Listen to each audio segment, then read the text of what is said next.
Langkahku tercampur darah. Karya Dewi Mahmudatus. Makian dan cacian kerap kudapatkan dari mulut kedua orang tuaku. Aku tak tahu alasan mereka memperlakukan diriku bukan seperti anak. Rasa cemburu selalu muncul ketika teman sekelas bercerita indahnya keluarga. Nadiro kembali mengunjungi BK dengan masalah baru, yaitu Nadiro ketahuan mabuk-mabukan di area sekolah. Sekolah lagi-lagi memanggil orang tua untuk membicarakan kasus anaknya yang selalu ada di setiap hari. Nadiro yang mendengar itu ketakutan, membayangkan perangai orang tuanya yang temperamen. Nadiro pasti akan dapat coretan indah di tubuhnya oleh mama dan papa. Nadiro seorang laki-laki SMA kelas 11 dikenal sentoro sekolah karena kenakalannya. Ruang BK selalu menjadi incaran dia setiap hari. Pergaulan Nadiro lebih banyak memiliki banyak musuh timbang teman. Mabuk-mabukan, balap liar, dunia malam itu adalah hal yang biasa bagi Nadiro. Lucunya, Faas, anak yang taat agama, mau berteman dengan Nadiro.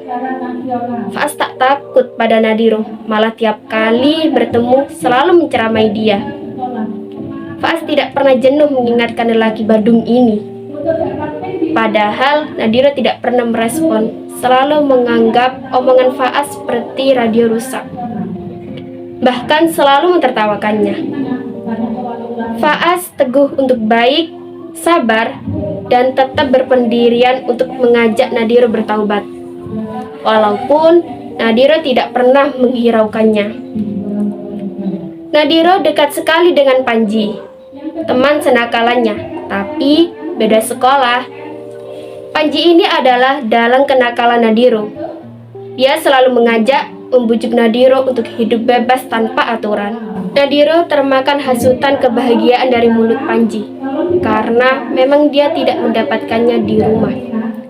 Nadiro selalu mengiyakan ajakan Panji, tanpa berpikir masalah yang dihasilkan.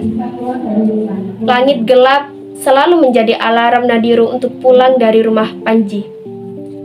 Dari teras rumah teriakan mamanya dia dengar. Nadiro menyiapkan hati di depan pintu untuk masuk ke rumah.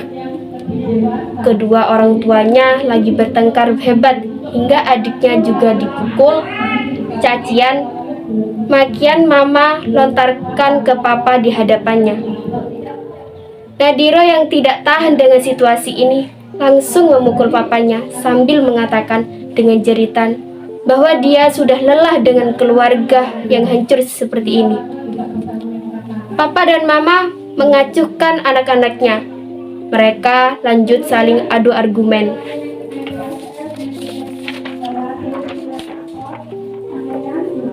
Nadiro menangis. Kali ini Nadiro tidak bisa membendung air matanya. Dia terus memaki kedua orang tuanya. Kalian orang yang buruk, tidak bisa mengatur keluarga.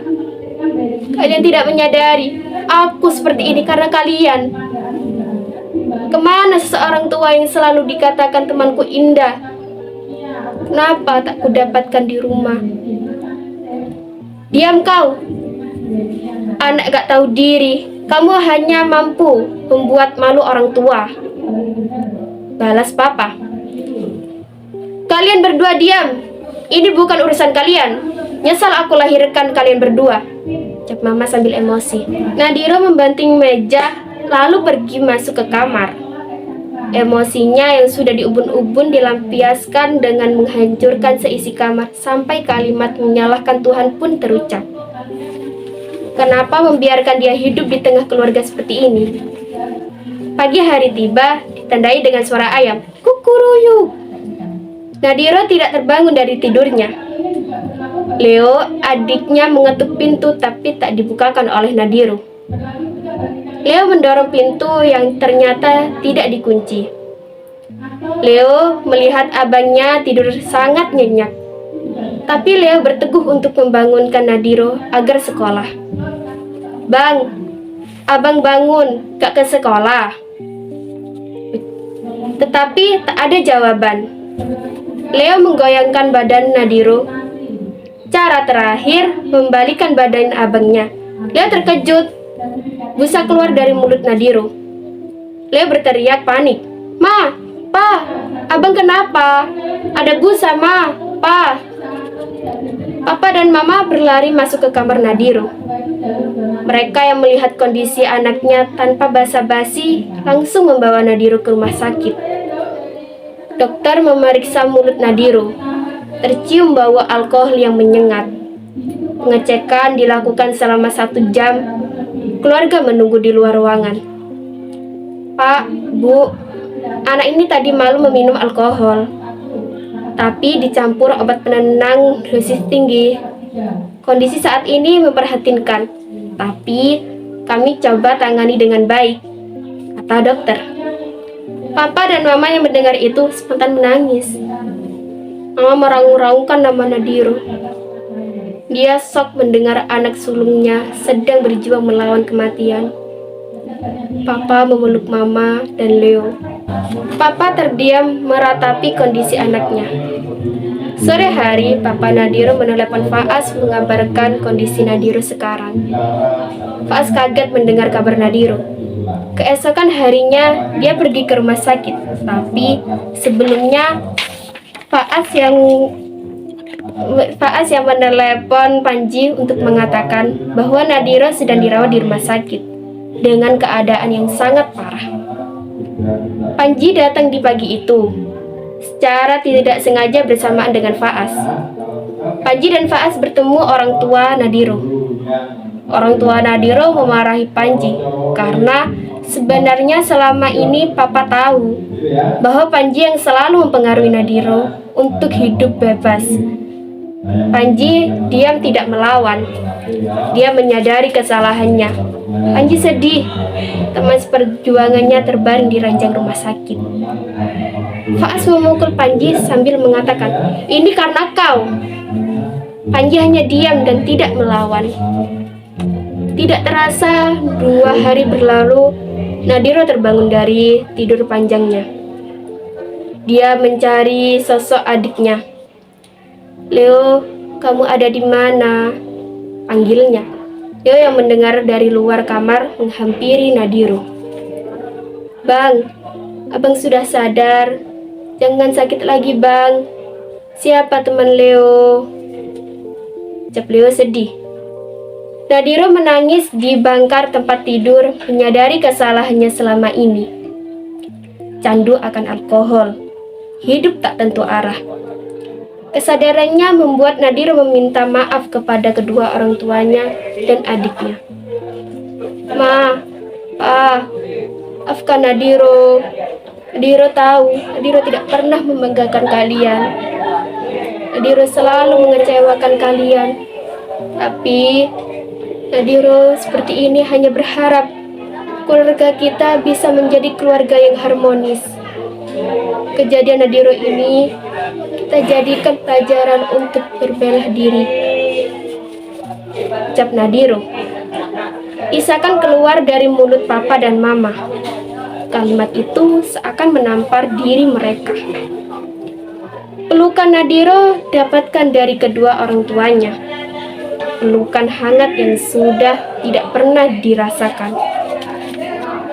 "Nak, maafkan kami yang telah gagal menjadi orang tua," ucap Mama dan Papa. Nadiro di ranjang rumah sakit merenungi jalan yang selama ini salah. Ia kembali berdoa, rutinitas yang sudah lama ditinggalkannya belasan tahun yang lalu. Nadiro menegakkan tangannya berdoa, "Ya Allah, tunjukkanlah jalan yang baik bagiku." Hubungan Nadiro dan Panji merenggang. Nadiro menyadari kalau dia ingin bertaubat. Harus meninggalkan Panji. 2 minggu mereka tidak berhubungan. Nadiro tidak lagi mabuk dan larut dengan dunia malam. Setelah pulih total, Nadiro menemui Faas. Sekolah meminta maaf dan meminta Faas untuk membimbingnya ke jalan kebenaran. Faas yang mendengar permintaan Nadiro terharu. Akhirnya, teman yang selalu masuk dalam doanya, bisa Allah sadarkan atas kesalahannya selama ini.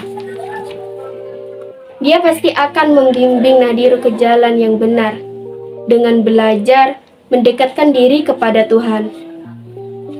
Seminggu sudah Nadiro masuk sekolah, Nadiro semakin menyadari bahwa dia punya kelebihan dalam pelajaran bahasa Inggris.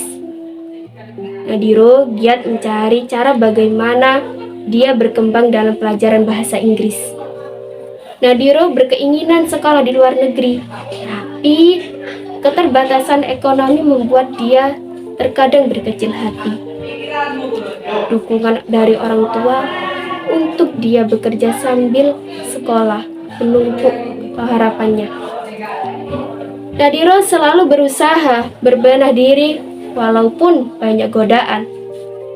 Nadiro tidak mau salah pergaulan dengan minum-minuman keras. Dia terus belajar sampai bisa mahir berbahasa Inggris.